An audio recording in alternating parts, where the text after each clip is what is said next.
Bold statement आहे, पण मी हेच सांगेन पुरुषांचा खूप जास्त छळ होतो ते त्या बेडरूम मध्ये त्यांच्या मर्दानगीचा प्रॉपर बलात्कार होतो. बायकांना सूडच काढतात रे बेडरूम मध्ये, म्हणजे इरेक्शन पाहिजेच, पेनिट्रेशन पाहिजेच. म्हणजे हे अक्षरशः भीक मागितल्यासारखंच आहे की तू मला प्रेम कर. Extra marital affairs are very common. Extra cheese, extra mayonnaise, कुछ भी एक्स्ट्रा ले रे तू. आपण एक्स्ट्रा किंमत भरतो. मोठा आपल्याकडे भारतात स्टेटमेंट आहे, जोरू का गुलाम हो गया. मराठीत खूप भारी म्हणतात, बायकोचा बैल. पुरुष हेच डेंजर मध्ये आलेलं आहे. The masculinity is under scrutiny. हो, यू हॅव नो आयडिया. तुम्ही त्या माणसाला त्याच्या लिंकच्या साईज वरनं जेव्हा ऐकवता किंवा त्याच्या त्या ऑर्गनच्या परफॉर्मन्स वरनं जेव्हा त्याला ऐकवता, तर you you you kill him. You just kill him. पण आज मला आवर्जून पुरुषासाठी बोलायचं आहे की आम्ही ऐकतोय तुम्हाला, ऍटलीस्ट काम टॉक टू अस. सो लग्न या गोष्टीकडे पाहताना तुम्ही आम्हाला काय सल्ला द्याल?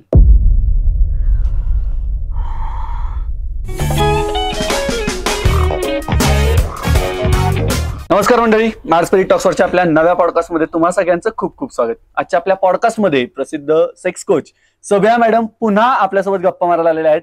मॅडम, तुमचं पॉडकास्टमध्ये खूप खूप स्वागत. धन्यवाद. थँक्यू. येस मॅडम, कशा आहात तुम्ही? छान आहे, मजेत आहे. तुझ्या समोर बसून परत बोलायची संधी मिळाली, हे खूप छान वाटतंय. माहेरी आल्याचं फिलिंग वाटतंय. क्या बात आहे, क्या बात आहे. मॅडम, आजचा टॉपिक थोडासा तुमच्या विषयाला धरून आहे, पण मला तो आणखीन एक्सप्लोर करायचा आहे, म्हणून प्रश्न आणि थोडीशी लाईनअप सुद्धा तशीच आहे. सो मला पहिल्यांदा विचारायचं आहे की तुम्ही सेक्स कोच म्हणून काम करत आहात. तुमच्याकडे बरेच लोक काउन्सिलिंगसाठी येत असतात, बरेच वेगवेगळे प्रश्न येत असतील. याच्यामध्ये तुम्हाला कधी असं जाणवतं का किंवा पुरुषांचा छळ होऊ शकतो, हे तुम्हाला कधी जाणवलंय का? छान विषय घेतलास आणि छान प्रश्न आहे. परत डिस्क्लेमर देते सगळ्या ऑडियन्सला की शेवटपर्यंत व्हिडिओ बघा, especially all the girls, girlfriends, mothers, wife, सासू, बहीण बहीण आणि नुसती मैत्रीण, प्रत्येकाने, स्त्रियांनी हा व्हिडिओ बघणं गरजेचं आहे माधव. कारण माझ्या मागच्या एवढ्या वर्षांच्या अनुभवाचा जर मी असा अनालिसिस काढला तर तुझा जो प्रश्न आहे पुरुषांचा छळ होतो का, तर बोल्ड स्टेटमेंट आहे, पण मी हेच सांगेन पुरुषांचा खूप जास्त छळ होतो. कारण अबला नारी ह्या डेफिनेशन मध्ये त्या नारीला अबला प्रूव्ह करण्याच्या चक्रीत जे नियम बदलत गेलेत किंवा जे नियम स्ट्रॉंग होत गेलेत, त्याचा मोठा साईड इफेक्ट हा झालाय की तो पुरुष कधी अबला झाला हे कळलंच नाही. तो पुरुष कधी वल्नरेबल झाला, त्या पुरुषाला किती जास्त दुखायला लागलं हे कधी कळलंच नाही. त्यामुळे नो डाऊट पुरुष खूप त्रासात आहे. आणि मला असं खूप वाटतं की आपण आज तो प्लॅटफॉर्म क्रिएट करू जिथं असे असंख्य पुरुष असतील ज्यांना हे कळतच नसेल की नक्की जाऊन भेटायचं कोणाला, बोलायचं कोणाला, निदान व्यक्त तरी होऊ शकतो. नियम तर नाही आहेत, पण at least somebody will listen to them. So thank you for taking this topic. माझा पर्सनल अनुभव असा आहे की काही आता सोशल मीडियावर असल्यामुळं बरेच मेसेजेस येतात आणि ते बरेच मेसेजेस आल्यानंतर आपण रिप्लाय काय करतोय हा खूप विचारपूर्वक रिप्लाय करावा लागतो. कारण कधी कशाचा स्क्रीनशॉट होईल आणि तो प्रूफ म्हणून वापरला जाईल, कधीच बोलू शकत नाही. पण या सगळ्या गोष्टींमध्ये मग म्हणजे मुळात आपण परत येऊयात की सेक्स कोच आणि मग पुरुषांना प्रेम जे हवं असतं, ती पुरुषांची व्याख्या काय असते प्रेमाची? छान छान प्रश्न आहेत. परत सांगेन, पुरुष तर खूप मोठं टायटल झालं.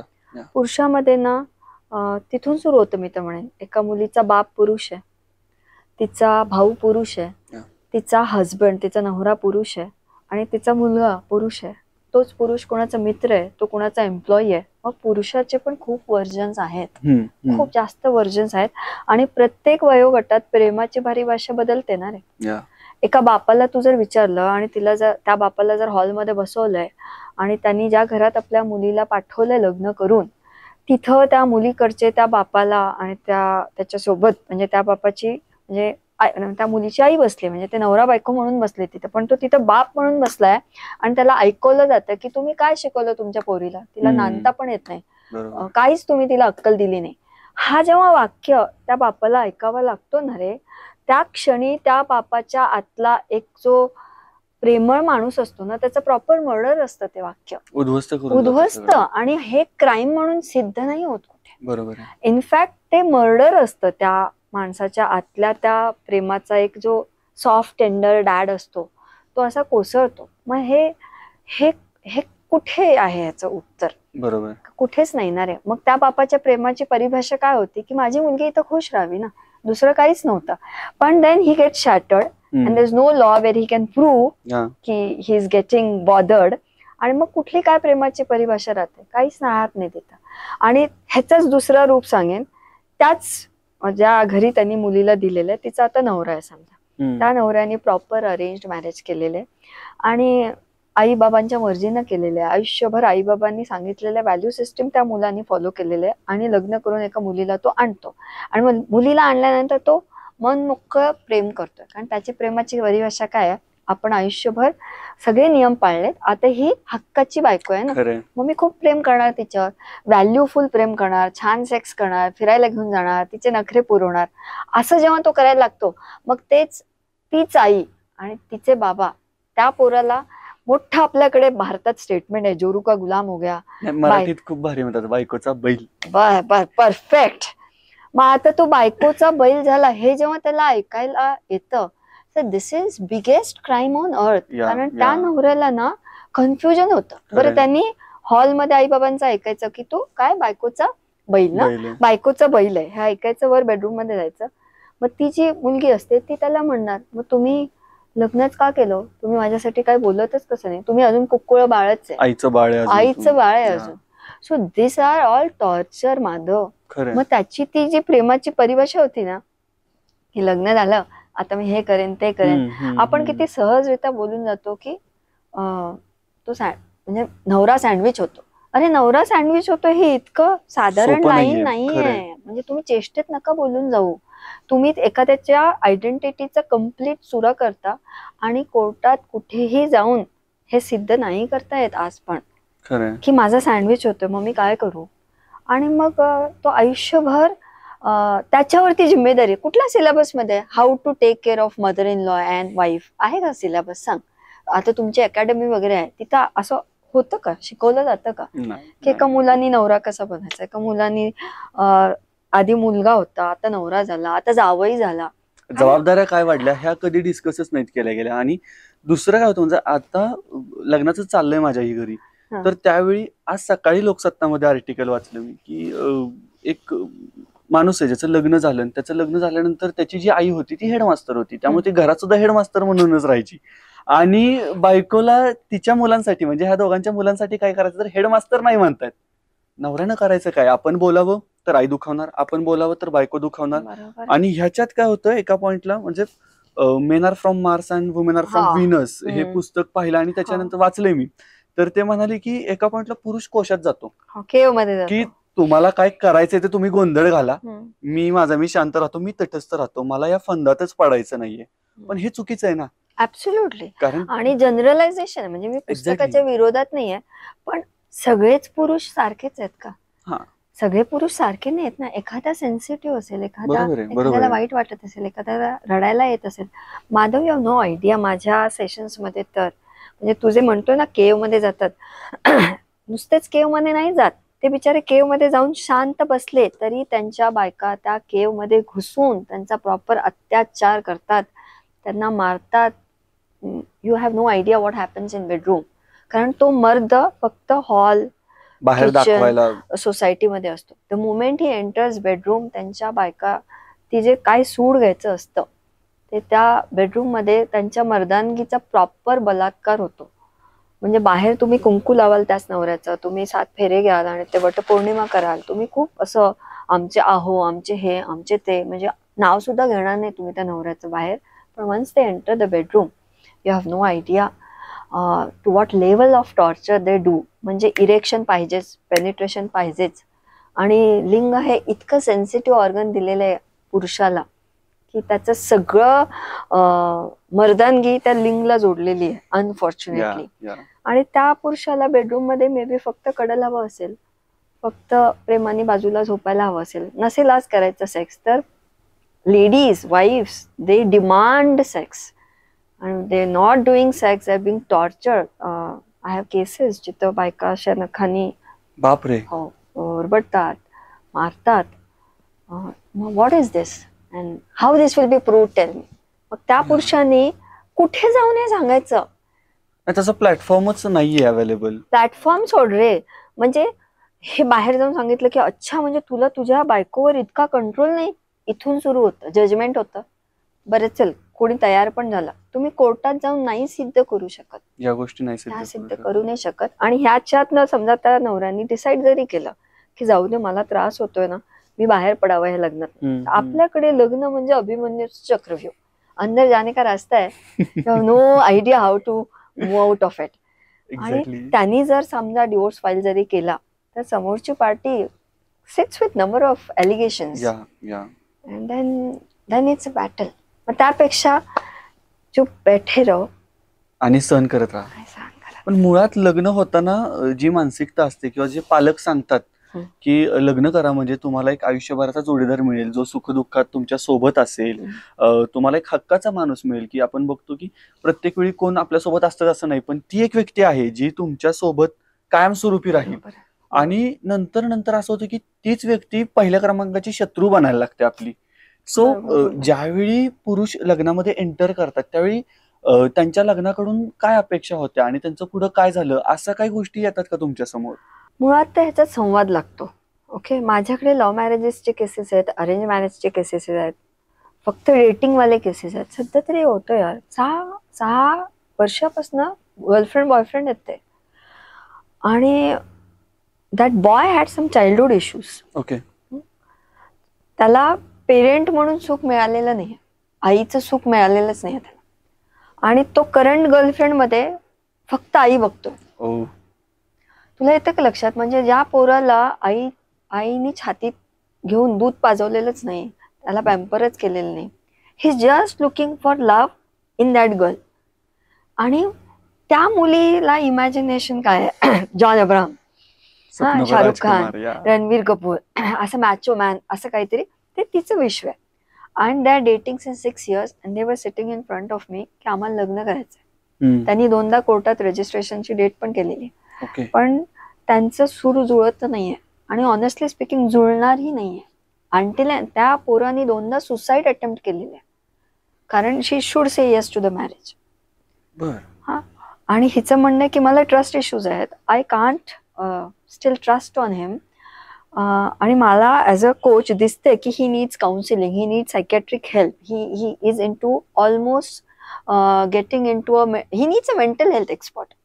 म्हणजे काय, तुम्ही तुमचं जखमा भरून घ्या, तुमच्या चाइल्डहुड इश्यूज रिझॉल्व्ह करून घ्या. कारण तुम्ही काय कल्चरमधनं आला, तुम्हाला तुमच्या आईबाबांनी कसं मोठं केलंय, तुमची व्हॅल्यू सिस्टम तिथून येते ना. बरोबर. म्हणजे रत्नागिरीतला आपूस आंब्याचं झाड आहे, त्याला काढायचं आणि काश्मीरमध्ये जाऊन लावायचं, पण ते तिथं उगणार आहे कसं? नाही उगणार आहे ना. मग तुम्ही जेव्हा म्हणता men are from Mars, women are from Venus, मग अर्थ वर ते एकत्र येणार आहे ना. मग दोघं वेगळ्या व्हॅल्यू सिस्टीमच्या त्या अर्थवर येणार आहेत. पण I was happy at least that couple was having that conversation.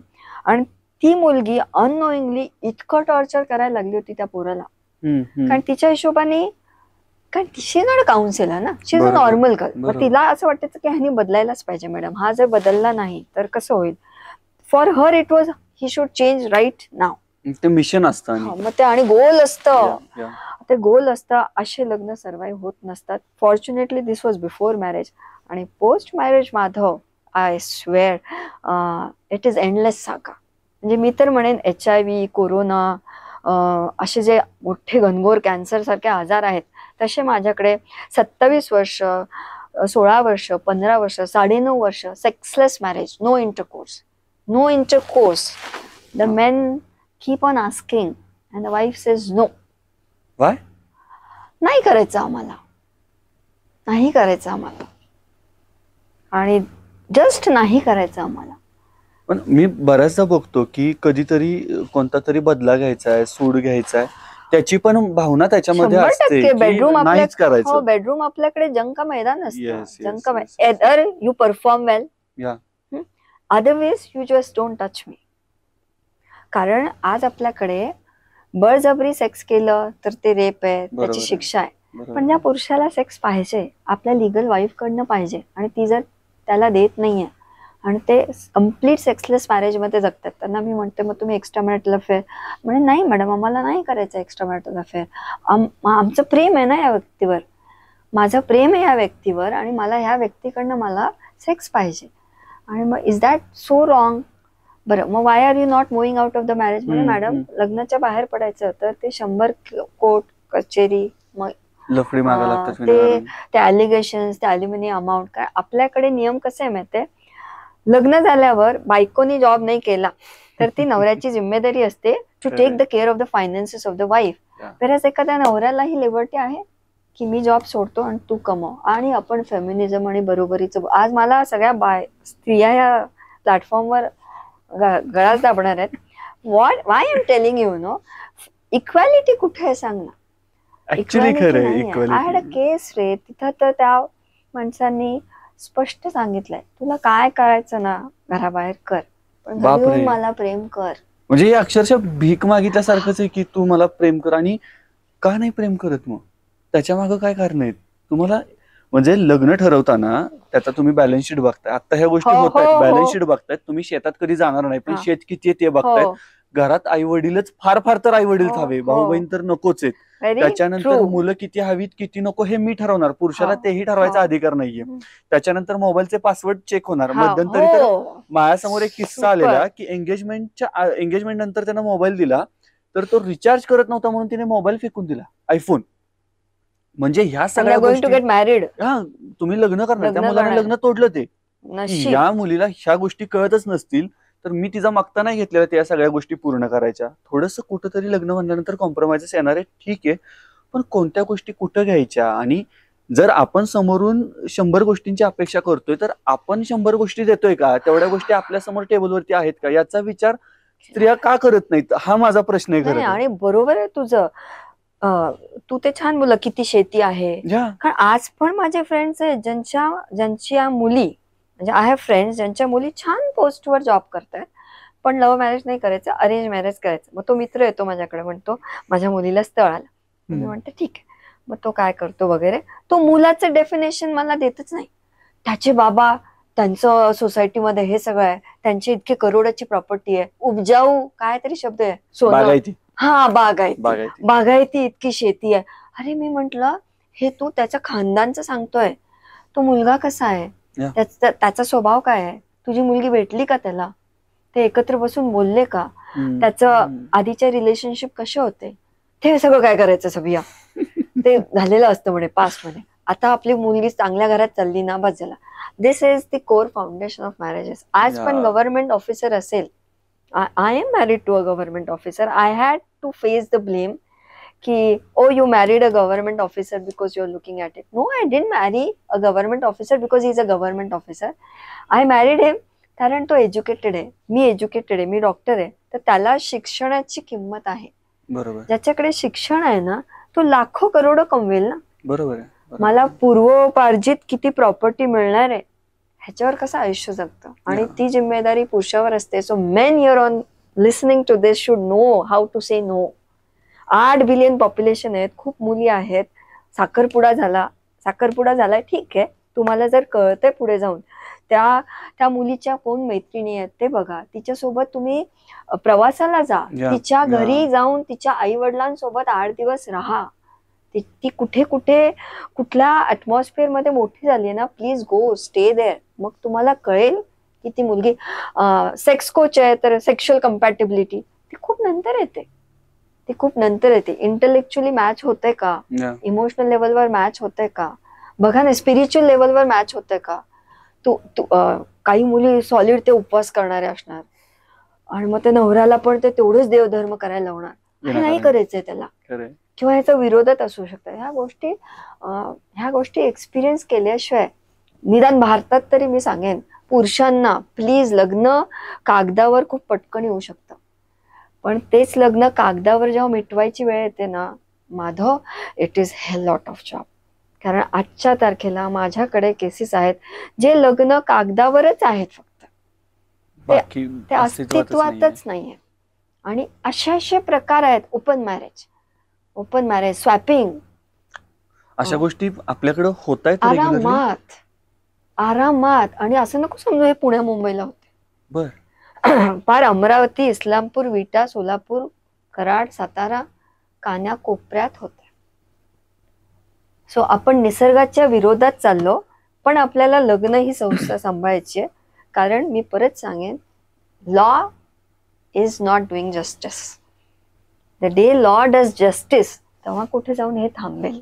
आता याच्यामध्ये म्हणजे आता आपण जस्ट बोलत होतो त्यावेळी माझ्या डोक्यात आणखीन एक गोष्ट आली की तुम्ही म्हणालात की तुमचे पती जे आहेत ते गव्हर्नमेंट ऑफिसर्स आहेत. सो अशी बरीच उदाहरणं आहेत की पुरुष गव्हर्नमेंट ऑफिसर आहे आणि त्यानं काही काम न करणाऱ्या स्त्रीशी लग्न केलेलं आहे. पण अशा किती गव्हर्नमेंट ऑफिसर स्त्रिया आहेत की ज्यांनी काही काम न करणाऱ्या एखाद्या पुरुषाशी लग्न केलं. हा एक संशोधनाचा विषय होऊ शकतो डेफिनेटली. 100%. मला असं वाटतं की ज्यावेळी आपण एखादी गोष्ट करतो ना तर त्यातून आपल्याला काहीतरी मिळत असतं किंवा त्याच्या मागे आपला काहीतरी व्हॅल्यू ऍडेड पर्पज असतो.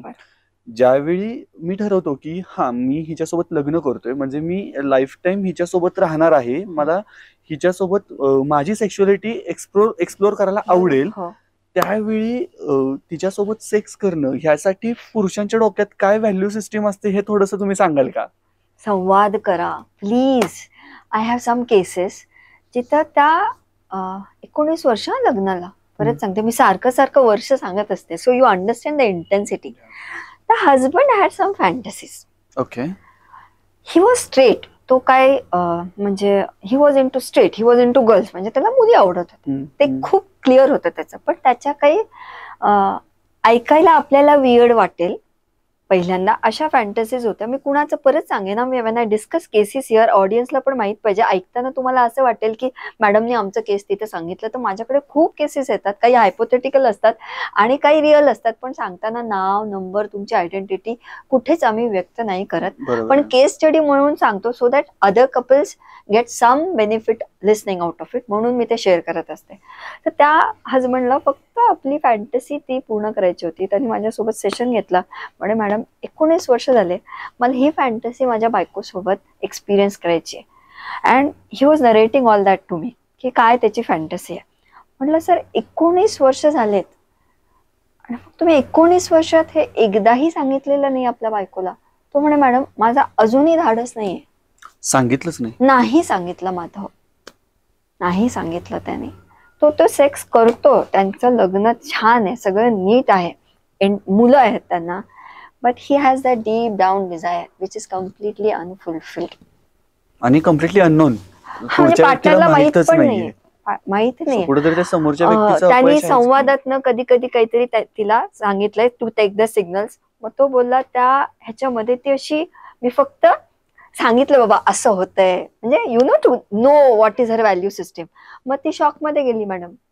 मग मी जेव्हा हे खरं खरं सांगेन की मला असं काहीतरी एक्सपेरिमेंट तुझ्यासोबत का रे, बेडरूम मध्ये मी आणि माझा नवरा आम्ही काही एक्सप्लोर करू शकतो ना. माझ्या काही डिझायर्स असतील, माझ्या काही फॅन्टसीज असतील, माझ्या नवऱ्याच्या काहीतरी फॅन्टसीज असतील, पण लग्नाआधी जसं तू बोललास ना आता सेक्शुअल इंटिमेसी बद्दल, लग्नाआधी बोललं गेलं पाहिजे ना रे. मी करा, माझं काय होतं माहिती ऍज अ सेक्स कोच, गोड गैरसमज होतो लोकांना की मॅडम डायरेक्ट लग्नाआधी सेक्स करा म्हणतात. बॉस लग्नानंतर सेक्स नाही होत तिथे, म्हणजे लग्नानंतर नाही 10-10 वर्ष सेक्स होत आहेत, तुम्ही लग्नाआधी करा नाही म्हणते मी. पण ऍटलीस्ट सेट टॉक, मला हे करायला आवडतं, मला तसं आवडतं, तुला आवडेल का, तुला हे एक्सप्लोर करायला आवडेल का, मला बसून बोलायला आवडतं, मला फोरप्ले असा आवडतो, मला ह्या पोझिशन्स करायला आवडतात. तेवढे ना विषय आहेत त्याच्यावर बोलायला. आणि माधव तू बघ बोलताना छान वाटतं, म्हणजे तेवढं आपण नागडे झालेलो आहोत. कारण लग्न आणि हनीमूनची रात्र म्हणजे का कॅलेंडरवरचं डेट असणार आहे की त्या दिवशीपासून आपण सेक्स करायला लागणार, तसं नसतं ना नाही होत. आणि if you are not comfortable talking about sex, how are you going to enjoy intimacy? God knows. ते मिसिंग असणार आहे त्या नात्यामध्ये. आणि परत इथे सांगेन, बायकांना सूडच काढतात रे बेडरूम मध्ये, म्हणजे काही नाही तर नाही, माहितीच आहे ना ती एक एरिया अशी आहे तिथं माझी हुकूमत आहे. आणि मग it is no more a marriage, it's a political ground, और इट्स अ बोर्ड रूम और अ बॅटल फील्ड, जिथं कोणतंही जिंकतं. आणि माझ्या केसेसमध्ये मी परत सांगेन, आय नो हा पॉडकास्ट पुरुषांवर आहे, मी असं नाही म्हणते की स्त्रियांचे हाल नाही होत, पण मी बाकी बऱ्याच व्हिडिओजमध्ये ते बोलत असते. पण आज मला आवर्जून पुरुषासाठी बोलायचं आहे की आम्ही ऐकतोय तुम्हाला, at least come talk to us, move out of the marriage, take help. कारण ते लग्न सर्व्हाइव्ह करणं म्हणजे बाजी मारली असं नसतं ना रे. पण मॅडम याच्यामध्ये move out of the marriage हा ऑप्शन एवढा ट्रिकी आहे की जॉनी डेपची केस सगळ्यांना माहिती आहे की 2018 मध्ये ती कुठल्या तरी इंटरव्ह्यू मध्ये बोलली आणि त्याच्यानंतर त्याचं पुढचं सगळं करिअरच बंद झालं, जोपर्यंत 2022-23 मध्ये केस जिंकत नाही. हा जो गेलेला वेळ आहे ना, हा तर परत नाही मिळणार आहे ना.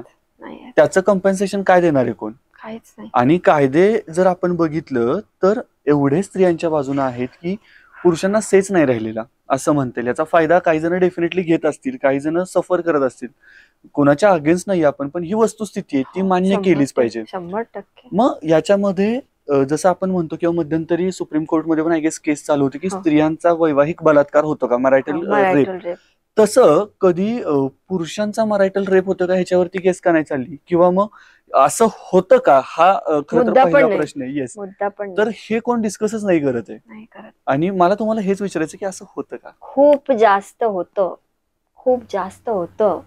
इट इज अज्युम्ड की main have that organ and main can go inside wife.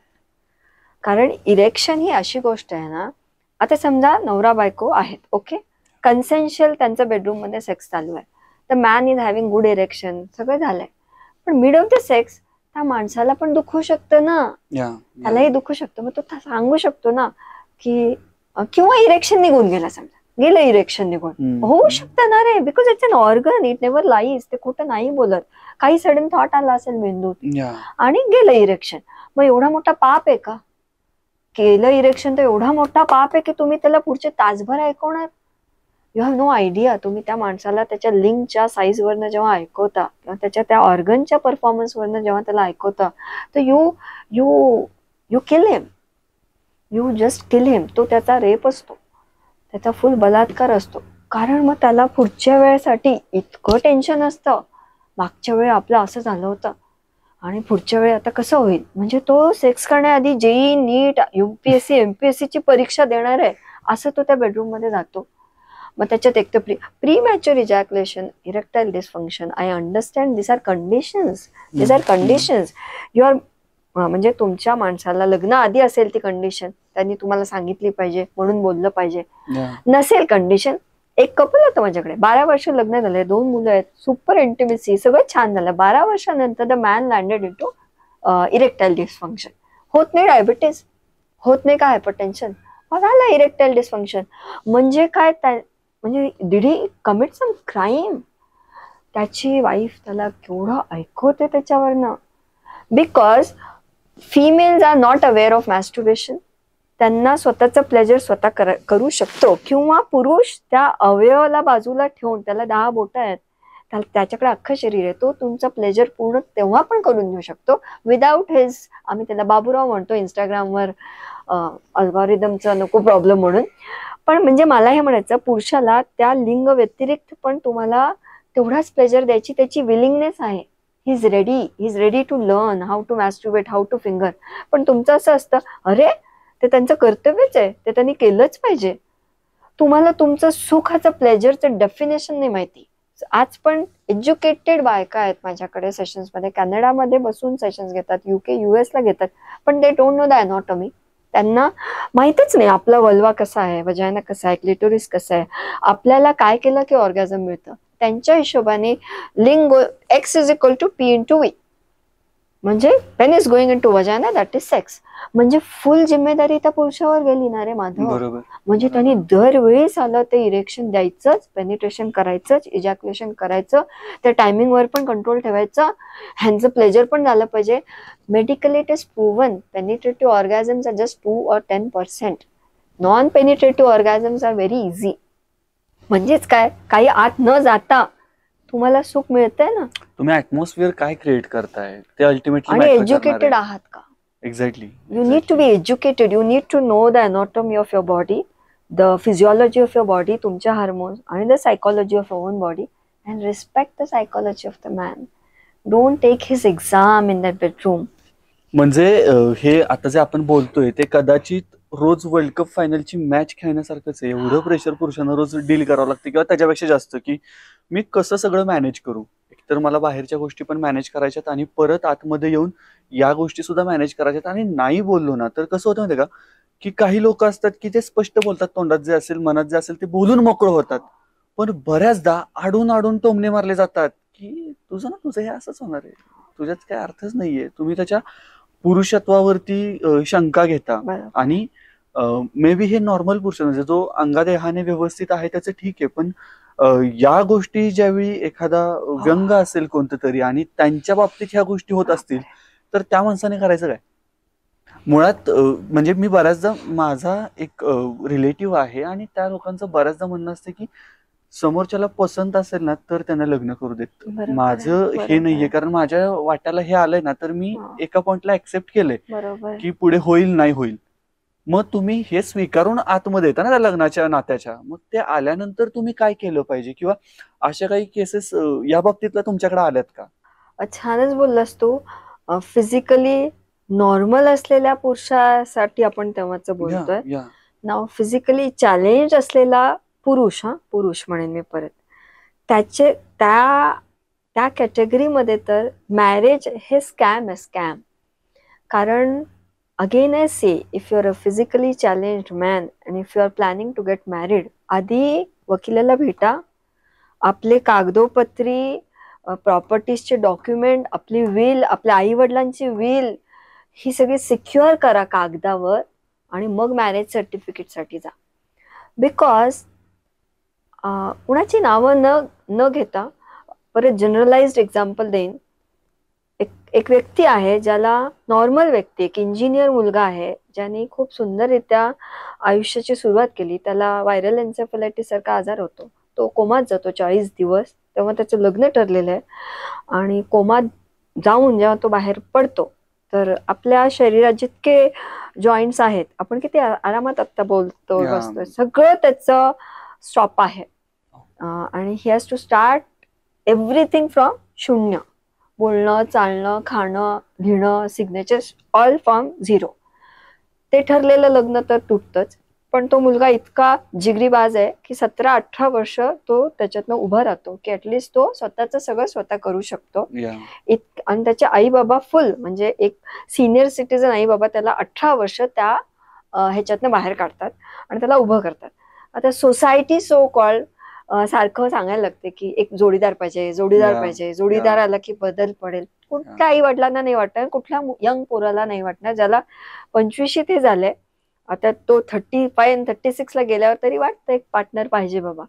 And then he gets married. जसं तू आता बोलला ना, पूर्ण रिपोर्ट दाखवून, सगळी कंडिशन समोर ठेवून की हे असं आहे, असं आहे, and he gets married to a girl who is healthy because she is willing to get married. आणि 2 महिने ते लग्न चालतं. 2 महिन्यानंतर त्या मुलाची किंमत असते 5 लाख आणि सगळे दागिने. त्या व्हॅल्युएशनवर ते लग्न मोडलं जातं. कारण आणि त्या 2 महिन्यात वर्स्ट, जो मुलगा 17 वर्ष एक डेडली डिसीज फेस कॉन्कर करून वर आलाय, त्या 2 महिन्यात ती येणारी मुलगी त्याला इतकं व्हर्बली टॉर्चर करते की he tries to attempt suicide. बापरे. म्हणजे सुसाईड पर्यंत जाणार. मग हे लग्न जर डिझॉल्व्ह करायचंय तर कोर्टात गेल्यावर आपण आता बोललोच नियम, whether you are physically challenge, whether you are normal human being, court. पुरुष म्हणल्यानंतर तुमच्याकडे बाकी हेच नाहीये. सो नंतर लक्षात येतं की दॅट इज द गोल. आणि त्याच्यानंतर असे म्हणजे दीपिका भारद्वाज म्हणून मॅडम आहेत, इंस्टाग्रामवर नक्की जाऊन बघा. त्यांनी युट्यूबवर डॉक्युमेंटरी बनवलेली आहे, मार्टियर्स ऑफ मॅरेज, म्हणजे जे लग्नात शहीद होणारे पुरुष, ह्यांच्यावर अख्खी डॉक्युमेंटरी आहे. कारण तो मुलगा ज्यांनी आजार तो लढू शकला, पण त्या नात्यामध्ये त्याला लढण्याची मुभास लॉ देत नाही ना. आणि त्याची कॉस्टिंग काय 5 लाख दागिने 2 महिन्याची. 2 महिन्याची. एखाद्या लग्नात तुम्ही 20-20 वर्ष राहून बाहेर पडलं तरी समजता, पण आजकाल फिजिकली चॅलेंज मुलांसोबत मुली लग्न करतात 2 महिने, 5 महिने, 6 महिने, सासूबाई पोटात बुक्क्या मारते किंवा सासरे काहीतरी करतात. कारण असं फक्त जाऊन आपल्याला पोलीस स्टेशन मध्ये सांगावं करायची गरज नाही, काहीच नाही. म्हणजे ह्यात मुद्दा काय की तुमच्यावरती अन्याय झालाय हे तुम्हाला प्रूव्ह नाही करायचा, समोरच्याला प्रूव्ह करायचं की मी अन्याय नाही केलेला. अख्खं आयुष्य निघून आयुष्य जातं. निघून जाते. फॉल्स बरोबर आहे. एक्विजिशन ज्याला म्हणतो, फॉल्स एलिगेशन, म्हणजे हे बरोबर. सिद्ध करायला की आम्ही आमच्या सुनेला नाही त्रास दिलाय. म्हणजे जे म्हातारे आई बाबा आहेत, जे ऑलरेडी एका ट्रोमामध्ये जगतायत, त्यांना आता हे सिद्ध करणं आलं ना. दॅट्स बरोबर हाऊ आहे. Society works. So yes, again I would say की marriage is not some sort of solution. म्हणजे लग्न हे ना कमिटमेंट आहे. लग्न इथं व्हॅल्यू जुळल्या पाहिजेत, बिलीफ जुळल्या Yeah, पाहिजेत, yeah. तुमची छान चर्चा झाली पाहिजे. आणि नाही जुळलंच ना, कधी वर्स्ट केस सिनारिओ नाही जुळलं ना, तर माणसासारखं त्याच्यातनं बाहेर पडा. समोरच्याला जनावरासारखं ट्रीट नका करू. Of course. Like humans you get married ना, like humans you also separate. Divorce Yeah. should be normalized. एखादी स्त्री डिवोर्सी आहे आणि एखादा पुरुष डिवोर्सी आहे, हे त्याचं इंट्रोडक्शन होऊन जातं. का तो सिंगल आहे म्हणू नाही शकत? मी सिंगल आहे म्हणू शकतो ना रे कोणी बरोबर पण, आहे. पण मी डिवोर्सी आहे. हा, नंतर you explain your relationship status ना. पण that doesn't become your I am a single parent, I am a divorcee. इथून इंट्रोडक्शन असतं, गरजेचं नाहीये. So graceful exit from any sort of relationship. Madhav, मी लग्नाचंच नाही म्हणत.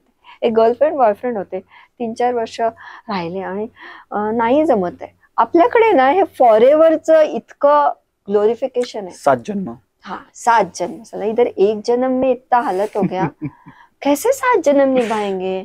खरे. आणि 1 जन्म पण 80-90. आता माझे आई बाबा 80त पोचलेत. They are like Dilip Kumar, Saira Banu. They have amazing level of intimacy. आहेत असे कपल्स, नाही असं नाहीये, सगळेच असे नसतात. पण त्यांच्यात तसं जमलं म्हणून त्यांनी हा हट्ट ठेवायचा का की आमच्या 4ही मुलांचं असंच झालं पाहिजे? एखाद्याचं नाही जमलं तर support that family or the couple. उगीच भडकाभडकी नातेवाईकांनी पण नाही केली पाहिजे. आपण प्रॉपर्टीचा दावा करू, आपण शेतीचा दावा करू, आपण त्याच्या चारित्र्यावर जाऊ. मला खूप आठवतं, सुरुवातीला माझ्याच लग्नात खूप इश्यूज होते रे. इश्यूज होत्या. आज पण मी ग्रेसफुली जेव्हा सांगते ना, तर इश्यूज होत्या ना, तर कल्चरल बिलीफ सिस्टीम मॅच होत नव्हतं किंवा एन्व्हायरमेंटल जी सिस्टीम होती ती मॅच होत नव्हती. पण आज पण मला माझ्या सासू सासऱ्यांचा फुल आदर आहे. कोणी बोलून दाखवू दे त्यांच्याबद्दल वाईट माझ्या समोर, काही मी ऐकून नाही घेणार. They are parents of my husband. पण आम्हाला एकाच छताखाली त्या इकोसिस्टीम मध्ये मला राहायला जमत नव्हतं. म्हणून मला असं सांगावं लागलं की मला वेगळं व्हायचंय. मग वेगळं व्हायचंय तर तेव्हा अलीची मानसिक तयारी नव्हती की आपण वेगळं राहू शकतो, कारण त्याच्यासाठी ते असं आपण काहीतरी चुकीचं करतो असं होतं. Then I had to demand की लेट्स गेट सेपरेटेड. अली, तू तुझं घर छान बघ आणि लेट मी गेट सेपरेटेड. आणि तेव्हा मी 1 नाही 4 वकिलांकडे गेलेली आहे की मला समजा ह्या लग्नातनं बाहेर पडायचं आणि मला डिवोर्स घ्यायचा आहे. तर ते म्हणायचे ओके मॅडम, मग काय काय त्रास होतो? म्हटलं त्रास म्हणजे ठीक आहे, व्हॅल्यू सिस्टीम नाही मॅच होते आणि मी तिथे नाही ऍडजस्ट होते. असं सौम्य भाषेत बोलून चालत नाही मॅडम, नीट सगळं सांगा. तर म्हटलं त्या स्टोरीज सांगत बसण्यात अर्थही नाही की मी एक डॉक्टर आहे, तर समजा मला मेडिकली मी खूप परफेक्ट आहे, पण मे बी मी चपात्या घालण्यात परफेक्ट नाही आहे, कारण सूनची जी एक इमेज आहे त्याच्यामध्ये मी परफेक्ट नाही बसत आहे. ते सगळं सोडावं मॅडम, नवऱ्याबद्दल बोला.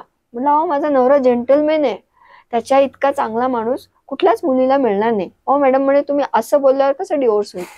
म्हटलं मग काय बोलायचं? म्हणे तुम्हाला बोलावं लागेल की तो तुम्हाला मारतो, छळतो, त्याचं बाहेर अफेअर आहे. म्हटलं तुम्ही तुमच्यावर केस ठोकेन मग मी. म्हणे मॅडम मग तुमचा डिवोर्स नाही करू शकत. So this I have gone through रे. आणि fortunately our marriage survived because we both did take hell lot of professional help. आणि आजही सगळं छान आहे. आजही त्याचा कॅरेक्टर छानच आहे रे. तो काय मला मारत नाही, तोडत नाही. काही माझ्या आणि त्याच्या व्हॅल्यूज नाही मॅच होत, पण तो तयार आहे त्या व्हॅल्यूज वर खाली करायला. मी तयार आहे काही व्हॅल्यूज वर खाली करायला, कारण आम्हाला दोघांना एकत्र राहायचं हा प्राईम गोल आहे. आणि नाती कट नसतात होत. म्हणजे मी परत न्यूक्लियस फॅमिली, जॉईंट फॅमिलीवर नाही जाणार, कारण तोही वादाचा विषय असतो. एका छताखाली राहून दुश्मनांसारखं राहण्यापेक्षा तुम्ही प्रेमाने वेगळे पण राहू शकता. बरोबर आहे. आणि आदर रिस्पेक्टने राहू शकता. तुम्ही त्याच नात्याची फुल काळजी घेऊ शकता.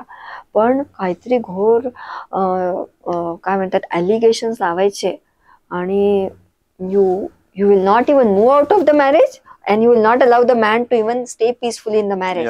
हे मोठं क्राईम आहे. आपला आजचा व्हिडिओ बघून 10 जरी कपल्स इन्स्पायर झाले ना, की एक तर आपण चल ठरवू, शून्यातनं चालू करू, नाही तर ना बाजूला. खुदा हाफिज बोलून या. बाजू हो जाते. पण असं होत नाही माझं. मला परत आणखीन एक विचारायचं म्हणजे आता कधी कधी ज्या प्रश्नांची उत्तरं घरात मिळत नाहीत ना, ते प्रश्न आपण बाहेर सोडवायला जातो. म्हणजे आता काही लोक त्याला काउन्सिलिंग म्हणतात आणि काही लोक मे बी एक्स्ट्रा मॅरिटल अफेअरचा ऑप्शन निवडतात. सो याच्यामध्ये पुरुष ज्यावेळी एक एक्स्ट्रा मॅरिटल अफेअरचा ऑप्शन निवडतो त्यावेळी मुळात कसं आहे की पहिल्यापासून आपल्यावरती हे संस्कार नाहीत झालेले की तुम्ही हा ऑप्शन निवडा म्हणून. कधीतरी ती अपरिहार्यता असते आणि कधीतरी ती हवस असते, ठीक आहे मान्य करूयात. पण तरी सुद्धा जर तो ऑप्शन निवडण्याची परिस्थिती निर्माण होते तर त्याच्या मागं मेंटली काय रिझन असू शकतात? आणि पुरुषच नाही निवडत नुसतं एक्स्ट्रा मॅरिटल अफेअर्स. तो माझा पुढचा प्रश्न होता. Be mindful. आज तर होता. मी पुरुषांसाठीच बसलेली आहे तो बोलायला. कारण in my experience females are pro. they are having a very luxurious comfortable life with their husband. Food, shelter, रोजी रोटी काय रोटी कपडा मकान. रोटी कपडा मकान इधर मिळता है सब. एखादं डॉगी पाळायचं, छान पार्लरला जायचं. मी हे नाही म्हणत आहे परत की सगळ्याच बाया अशा करतात, पण येस फायनान्शियल आपलं जे इंडिपेंडन्स असतं, म्हणजे मी फायनान्शियली साऊंड असताना मी नोकरी जॉब सगळं सोडायचं आणि मी बघा तुमचं सगळं घर सांभाळतेय हेच करत राहायचं. And then eventually you are getting something outside, some spice outside. काहीतरी छान वाटतं ना रे थोड्या वेळासाठी, आणि मग ते तुम्ही त्या मार्गी जाता. इन शॉर्ट मला म्हणायचं extra marital affair is bandage थोड्या वेळासाठी, आणि नंतर इट इज दिमक. एक्स्ट्रा मॅरिटल अफेअर्स आम्ही आमच्या इंस्टाग्रामवर ओढून सांगतो, they don't have future. They absolutely have no future. The extra marital affair is only convenience. पुरुष असो स्त्री असो, इट इज ओनली कन्व्हिनियन्स. तुम्हाला अंदाज नाही की त्यामध्ये तुम्ही केवढं काय काय उद्ध्वस्त होणार आहे. जस्ट बिकॉज ह्या बिल्डिंगला आता खूप प्रॉब्लेम आहे, ह्या बिल्डिंगला रिपेअर लागणार आहे, पण मला ह्या बिल्डिंगचा रिपेअर नाही करत बसायचं. मला काय फक्त संध्याकाळी येऊन इथं झोपायचंच तर आहे ना. मग काय होते ते होते. मग बाहेर जाऊन मी एका छान कॉफी शॉपमध्ये बसून कॉफी पिऊन मी रात्री फक्त इथं झोपायला येणार. पण मी ह्या बिल्डिंगच्या रिपेअरीमध्ये इन्व्हेस्टमेंट करणार आहे का? नाही करणार आहे. ज्या दिवशी कोसळेल तेव्हाच बघू. बरे फाउंडेशन वगैरे असे आहे की थोडीफार वॉटरप्रूफिंग मरमपट्टी करके चल रहा है, बिल्डिंग चालली आहे ना, मग बस झाला. आणि जगाला पण काय दिसतंय, ही उभी असलेली बिल्डिंग दिसते. कॉफी प्यावून आलेला ते दिसत नाही. Extra marital affairs are what? A mobile, a device, some you feel good. म्हणजे मी का ह्याच्या विरोधात आहे, आणि प्रॉपर विरोधात आहे, कारण ती पळवाट असते माधव. ती पळवाट असते. जे येणारे वादळ आहे ते अवॉइड करण्यासाठी आपण आता काहीतरी थोडंफार ब्लँकेट घालून बसायचं. ती थोड्या वेळची ब्लँकेट वॉर्मथ देणारच आहे, पण ते येणारा वादळ येणारच आहे, तेव्हा ती ब्लँकेट काही करणार नाहीये. आणि इतना जिगरा होगा ना, you move out of it and go for it. And again for girls it is very easy, for boys it is not. घुमून फिरून ना जेंडर न्यूट्रल लॉवरच आहे. तू बघ का मग पुरुषांनी काय करायचं सांग ना. घरी स्त्री बेडरूम मध्ये अशी जवळ जरी घेतलं तर अशी झिडकावते, ती जवळ येऊ देत नाही, ती सतत अपमान करणार. बायका वर्बल अब्यूज किती करतात नवऱ्यांचं, त्याचं तर प्रमाण आहे. आणि वर्बल अब्यूजला तर काहीच गुन्हा नाहीये. A girl torturing a man with words is beyond any level. माझ्या काउन्सिलिंग सेशन्स मध्ये त्या हजबंड्सला 10 वर्ष आधी सांगितलेलं वाक्य टोचलेलं असतं आणि त्यांना ते आठवत असतं, सतत घुमत असतं ते बेडरूम मध्ये सेक्स करताना. अशी माणसं म्हणजे माझा हक्काचा माणूस आहे, त्याच्याकडे मला प्रेम पाहिजे, ते जर मिळत नाही ते go out. Extra marital affairs are very common. आपल्याकडे डिवोर्स रेट कमीच आहे. एदर सेक्सलेस मॅरेज आहे एक्स्ट्रा मॅरिटल अफेअर. आणि तिथे एक्स्ट्रा, मी रील मध्ये बोलले होते, एक्स्ट्रा चीज, एक्स्ट्रा मायोनेज, कुछ भी एक्स्ट्रा ले रे तू. आपण एक्स्ट्रा किंमत भरतो. त्या पुरुषाला तर खूप जास्त किंमत भरावी लागते, because still extra marital affairs are not crime. They are not crime. They are only grounds for divorce. मग आम्हाला वाटतं दीपिका मॅमच्या केसमध्ये आहे. मोमेडियन माणूस आहे तो व्हिडिओ नक्की बघा. टेडेक्सचा त्यांचा व्हिडिओ आहे. त्या टेडेक्सच्या व्हिडिओवर त्यांनी स्पष्ट दाखवलंय की त्या माणसाने आपल्या वाईफचा अफेअर पकडला, घरच्यांनाही कळलं, त्यांनी छानरित्या बसून सांगितलं की ठीक आहे, तुझं कुठे दुसरीकडे इंटरेस्ट असेल तर तू ह्याच्यातनं छानरित्या बाहेर पड. मुस्लिम लॉ मध्ये खुलानामा असतो, तर यू टेक खुलानामा, that is a complete consensual separation. आणि त्यामध्ये तर the boy has to give some, मुस्लिम लॉ मध्ये the boys pay the money to the girl. त्याला काहीतरी वर्ड आता लक्षात नाही मला, पण ते सगळं झालं. She got separated, she went. वर्ष का 2 वर्षानंतर she comes back and she claims, म्हणजे नोटीस येते घरी की ह्याने मला मारलं, छळलं, इनलॉजनी मारलं, छळलं, नवऱ्याने असं केलं तसं केलं, आणि she claims a big amount. आणि मी ह्यांना कोर्टात, म्हणजे कोर्टाकडनं पत्र येतं. That letter comes to that man. त्याला म्हणजे व्हिडिओ आहे त्याचा, तुम्ही प्लीज तो टेडेक्स व्हिडिओ बघा. तो म्हणतो की मी आधी तिचा एक्स्ट्रा मॅरिटल अफेअर हा शॉक मी टॉलरेट केला, ते घरच्या त्या बैठकी मी टॉलरेट केलं, मला वाटलं होतं मी त्याच्यातनं बाहेर पडलोय, पण माझ्याकडे आता हे डिवोर्स बॅटल फाईट करायची एवढीशी पण ताकद नाही आहे, आणि I give up and he did commit a suicide. मग ह्याचा जिम्मेदार कोण माधव? मग ह्याला पुढे काय झालं? मग त्या केसवरती तिला परत काय झाली का शिक्षा? I have no idea. तिला शिक्षा होण्यासाठी somebody has to put a case, file the, आणि फाईल करून परत हे आधीच सिद्ध करावं लागणार आहे ना. पण ह्या प्रसंगामध्ये तिला कोणी विचारलं नाही का की तू 2 वर्ष काय करत होती? 2 वर्ष लॉ नाही ना विचारलं. तेच विचारलं गेलं पाहिजे ऍक्च्युली. आणि विचारलं, समजा तिने दिलं उत्तर, तरी त्याला पनिशमेंट नाहीच आहे माधव. म्हणजे आय एम सॉरी टू से, पण पूर्ण ह्याच्यात तेच येतं की शेवटी मग अशा पुरुषांनी काय करायचं, तर निदान आपलं मन मोकळं करायचं. Go talk somewhere, be mindful. तुम्ही कोणासोबत उठताय, बसताय, be mindful with your choices, be very clear, take counselling, take help, बोला, व्यक्त व्हा. म्हणजे ते पुरुषी कवच कुंडल काढून बाजूला ठेवा, काही नाही बिघडणार आहे. You can be vulnerable, you can cry, you have N heart. आज अली आमच्या घरात ना, मी, फैजा आणि अली जेव्हा पिक्चर बघायला जातो, आणि खूप सेन्सिटिव्ह, अलीमध्ये बसतो मी इकडे आणि फैजा अशी, खूप सेन्सिटिव्ह पिक्चर असला ना, मी टिश्यू काढून अलीला देते आणि फैजाही टिश्यू काढून. आमच्यात अली खूप रडतो, त्याला तो प्रॉपर लहान बाळासारखा रडतो. माझ्या पोरगी जेव्हा लंडनला चालली होती, तर मी आणि मुलगी त्या विजा त्या ह्याच्यात होतो, अली आमचा फुल टाइम रडत होता. पण चूक काय आहे त्याच्यात? चूक काही नाही आहे ना. जर माझ्या नवऱ्याला पिक्चर बघताना डोळ्यातनं धबाधबा पाणी येतंय, किंवा आमचा वाद झाला खूप, तर त्याच्या डोळ्यात पाणी येतं का नाही येणार सांग? आणि आलं तर काय बिघडलं? अरे उलट चांगलं ना, आणि सेन्सिटिव्ह माणूस भेटला तुम्हाला. आणि त्याला असं वाटत असेल की कुशीत घ्यावं थोडा वेळ, मुलीच्या कुशीत, मुलीनं मला घ्यावं थोडा वेळ कुशीत, पण हे आम्हाला माहित आहे म्हणून रे.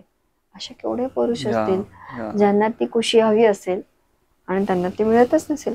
जाकीर खानचं एक वाक्य आहे की मर्द को दर्द होता है लेकिन कोई पूछने वाला चाहिए. एब्सोल्युटली, वो अमिताभ बच्चन ने बोल के रखा है, मर्द को दर्द नहीं होता है.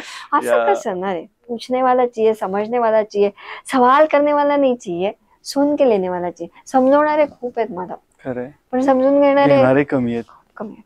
मग याकडे बघताना आता पुरुषांचा छळ होतो हे पण मान्य केलं आपण, स्त्रिया करतात. आणि मला तरी एक प्रश्न विचारायचा राहून गेला ना, आता आठवलाय. सो खूप शॉर्टेड उत्तर ह्याचं दिलं तरी चालेल, पण एक्स्ट्रा मॅरिटल अफेअर्स मध्ये प्रमाण जास्त कुणाचं आहे? स्त्रियांचं, माझ्या coaching experience. Okay okay. I disclaimer, I don't have any data statistics, मी रिसर्च अनालिस्ट नाही आहे, पण माझ्याकडे 100% girls are much interest, much ahead.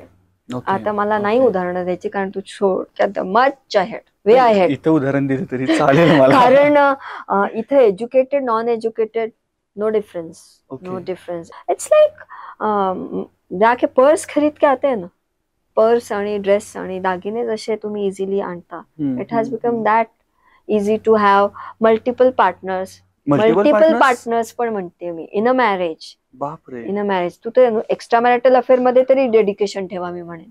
निदान if you are loyal to someone, be loyal to someone. मला हे सांग ना, आज आपण मॅट्रिमोनियल वर बायोडाटा येतात, किती जण तिथं मेन्शन करतात आय एम पॉलिगॅमस, आय एम मोनोगॅमस?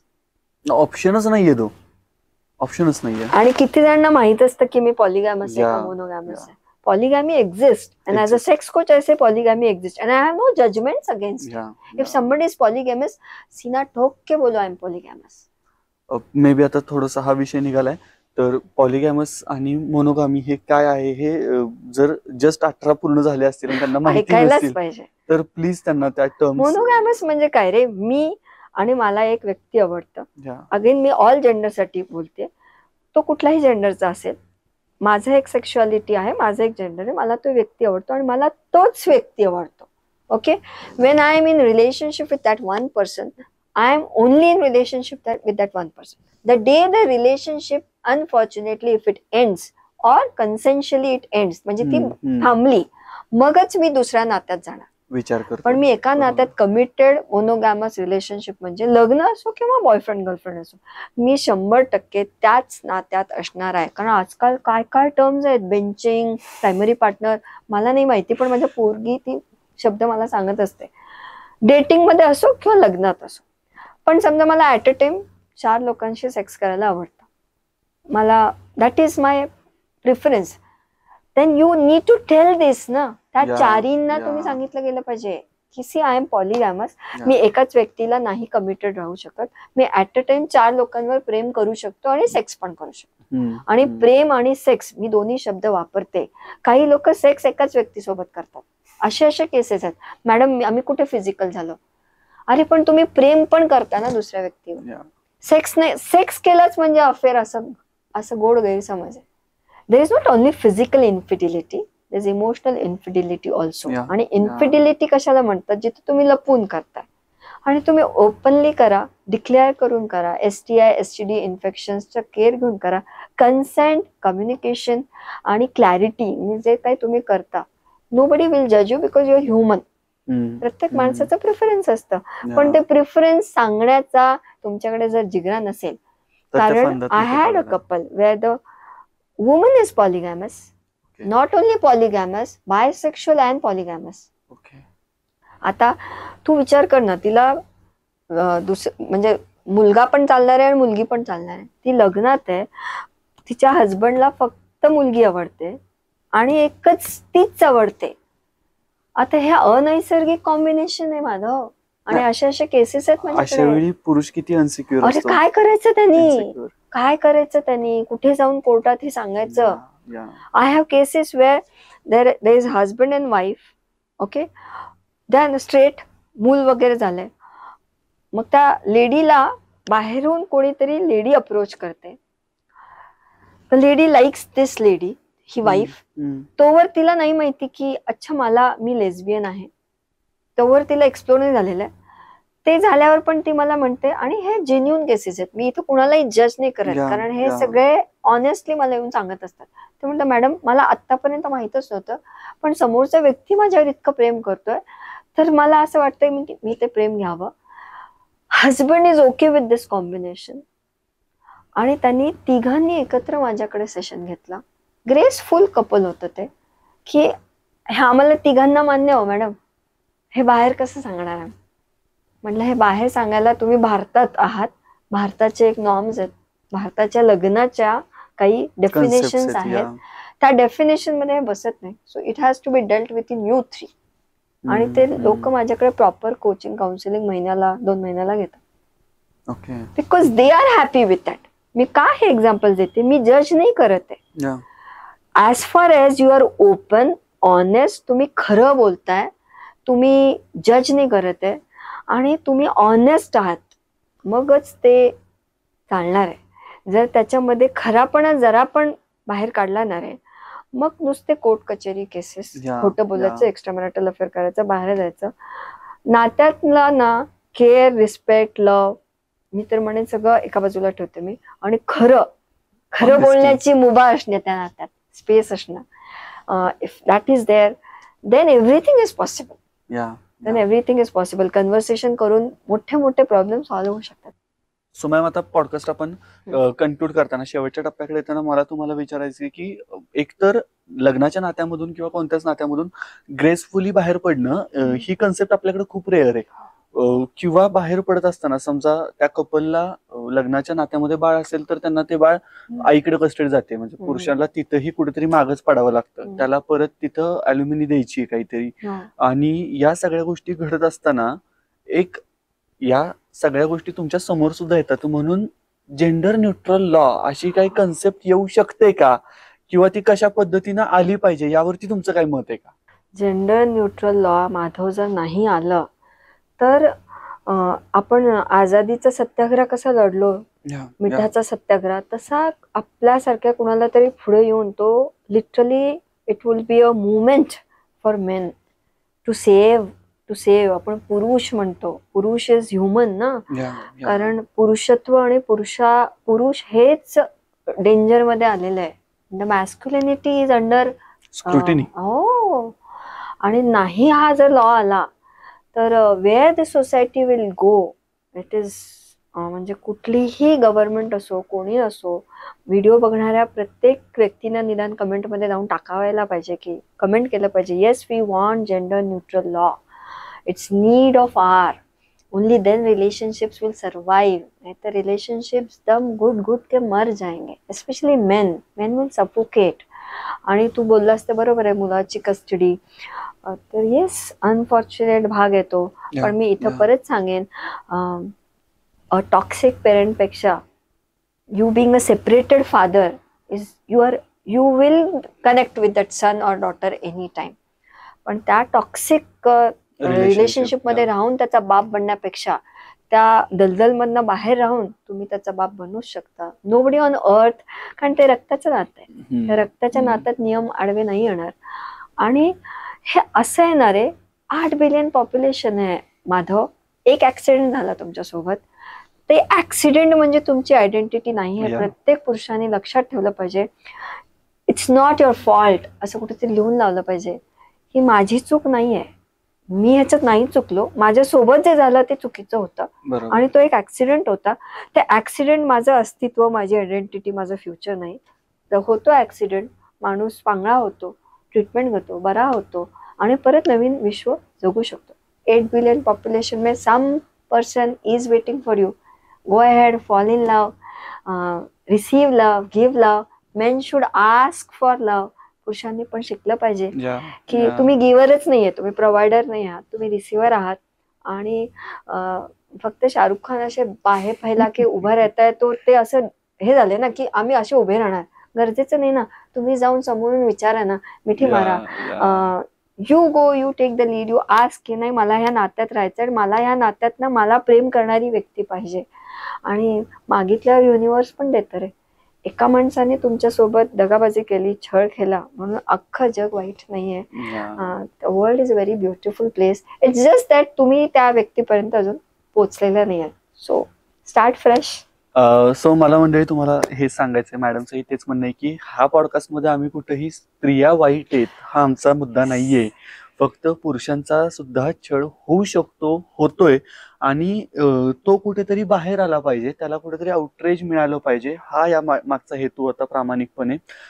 तुमच्याकडे काही स्टोरीज असतील तर तुम्ही नक्कीच मॅमशी कन्सल्ट करू शकता. त्यासाठी आपण मॅमची जी वेबसाईट लिंक आहे ती सुद्धा डिस्क्रिप्शन मध्ये देतं. आणि मॅम तुम्ही वेळ काढून आलात आणि पुन्हा एकदा खूप छान मला अनुभव मिळाला तुमच्यासोबत पॉडकास्ट करण्याचा. So thank you so much. Thank you Madhav, God bless you. Thank you. सगळं आपण पॉडकास्ट मध्ये डिस्कस करतोय आणि तो म्हणजे हे डिस्कशन झाल्यानंतर आता इथे ऋषी आहे, तर ऋषीचं पण लग्न होईल किंवा बघायचं चालू होईल काही दिवसांमध्ये, काही महिन्यांमध्ये मे बी. आमच्या घरी पण प्रोसेस चालू आहे. आम्हाला प्रश्न पडतो ना मॅडम, लग्न करू की नको ह्या सगळ्या गोष्टी बघितल्यानंतर. सो लग्न या गोष्टीकडे पाहताना तुम्ही आम्हाला काय सल्ला द्याल?